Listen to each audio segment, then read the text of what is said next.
there are galaxies of hero sittings here. So I will just take few names. Rest all have to assume that I have addressed them also. So Lieutenant Rakesh Kapoor, Deputy Chief ICT. Lieutenant Gurbir Pal Singh, DG NCC and President JAD. General S.N. Handa, role model for me, Chairman GAD. Lieutenant Colonel M.L. Yadav, Senior Most Georgian. Shri Ranbir Sangwan, General Secretary GAD. Shri Tenjin Norbu, former Speaker Arunachal Pradesh Legislative Assembly. All present distinguished Georgians, uniformed people, respected principal, teachers, and my dear cadets. And if I have left out members of media, I am sure it is for you also. It's indeed an honor and a privilege to stand before you as the chief guest on such a significant occasion. The Rashtriya Military Schools, originally established as the King George Royal Indian Military Schools, later renamed as Military Schools in 1966, and then sometime around 2007 were named as Rashtriya Military Schools, the name which you know proudly carry today. So, as far as I am concerned, I can say that from my early education in grooming, also happens to be from Sainik School, which has already been brought out. Therefore, I understand the ethos, values and cultures of growing up in a disciplined, regimented life, starting from a young age. For me, actually, it's a deja vu feeling. Most of you would have joined your respective schools as young, uncertain, even a little rebellious, having no idea what life would have in store for you in future. You were handed over a uniform, a timetable, and a standard to follow. From there, you picked up the code of brotherhood, which has kept you steadfast for so many years.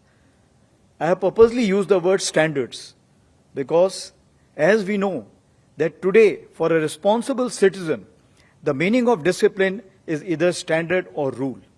Rule you abide by strictly, whether right or wrong. Standards means you have the pragmatism and creativity to interpret the rule you require. So the requirement of, if I can say that the discipline today, is just not a word. For you, it became a way of life. That time you must have learned it in the shine of your boots, sharpness in your salute, and spark in your uniform. But it wasn't only about discipline. It was about becoming someone greater than who you were when you arrived.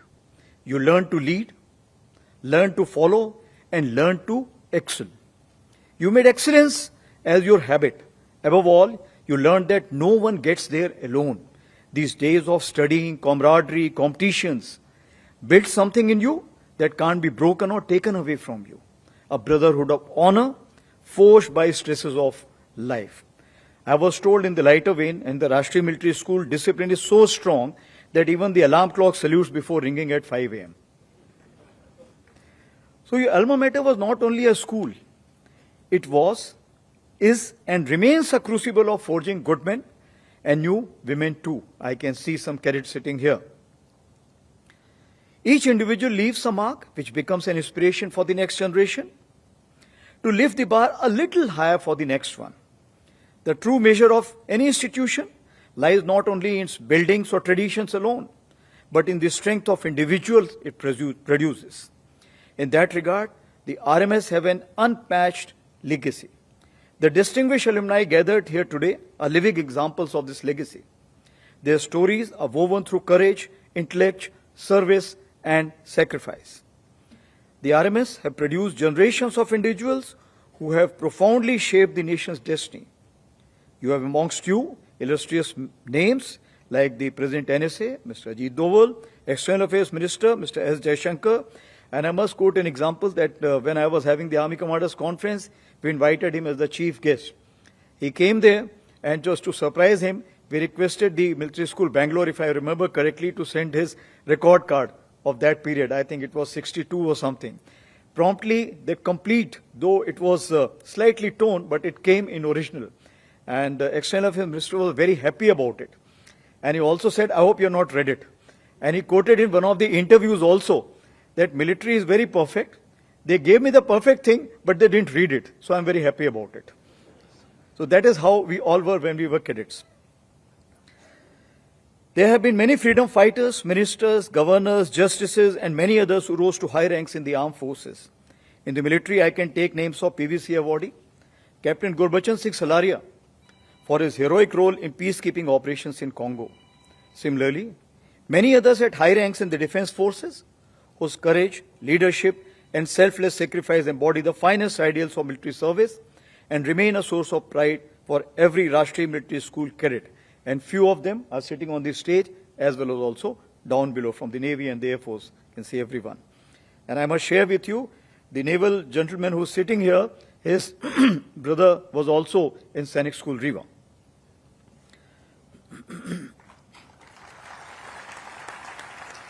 It is also very heartening to know that recently a few swords of honor at our training academies also were cadets of the Rashtriya Military Schools, which also included a girl cadet.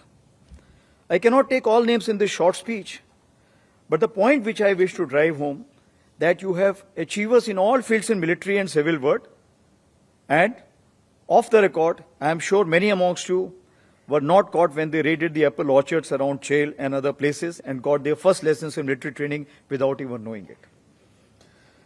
So moving ahead, India stands at the cusp of transformation or age of accelerated transition. In this complex geopolitical maze, the world is looking at us for values, inspiration, and leadership. Now, in order to stand shoulder to shoulder with the developed nations, India needs to adopt a whole-of-nation approach to overcome most of its challenges. This nation does not need professionals, it needs leaders with vision, courage, and empathy. These traits have been instilled by schools like yours across the country into millions of young students who have always challenged the status quo. And that is where I go back to the standards. With professionals amongst you, your alumni who have excelled themselves in various fields, an organization like yours, that is the GAD, should lead the way for citizens of India to participate in the process of nation building. I always talk about the citizen warrior concept, where you must have heard that the citizens are the first information providers to the soldiers. They are the tripwires at the borders as well as caretakers in the rear areas. During Op Sindhu, there were more than 72,000 NCC warriors, since DG NCC is sitting here, so I must confess that they were spearheading all the support system which was required during Op Sindhu, who volunteered for civil defense measures. Ukraine has shown the world that what happens when ordinary citizens take responsibility for their country's defense. Their role, intelligence gathering, logistics, and resistance has proven that national security is not just the job of soldiers. It belongs to everyone. The army is contributing towards nation building in a big way too. We are not only defending the border states, but we also bring prosperity to those remote areas, connect with the civil administration, and participate in relief work in case of a disaster-like situation. We have undertaken water conservation projects, soil conservation projects, tree plantations, solar power projects, green hydrogen project at Trishul, saving wildlife, and many other environmental causes to make our country a better place to live for future generations. We also remain committed in our covenant responsibility towards veterans, Veer Naris, and their families. Endeavors to augment welfare initiatives, proactively reach out to them and address their grievances will remain an abiding undertaking for us. The Army is proud to be associated with the Rashtriya Military Schools, which feed great talent. And I was more lucky because I was also Deputy Chief ISNC, where I was directly dealing with the RMS for about a year time. So in conclusion, the Rashtriya Military Schools are a cornerstone of India's efforts. I'll say again, the Rashtriya Military Schools are a cornerstone of India's efforts to build a strong and prosperous nation. Their contribution extends far beyond the production of military officers.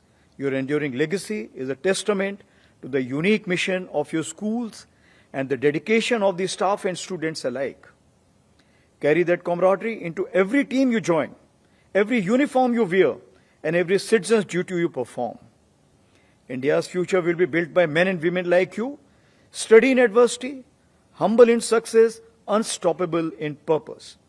Dream audaciously, Prepare relentlessly and lead with your heart. The nation is counting on you. I wish you all and your association greater strength, unity, and purpose in the years ahead. May your example inspire many young Indians to live with courage, discipline, and dedication. And finally, to quote our beloved Sam Bahadur, a soldier is just not an individual in uniform. He is the pride of his nation, the guardian of its freedom, and the embodiment of its will. Thank you. Jai Hind.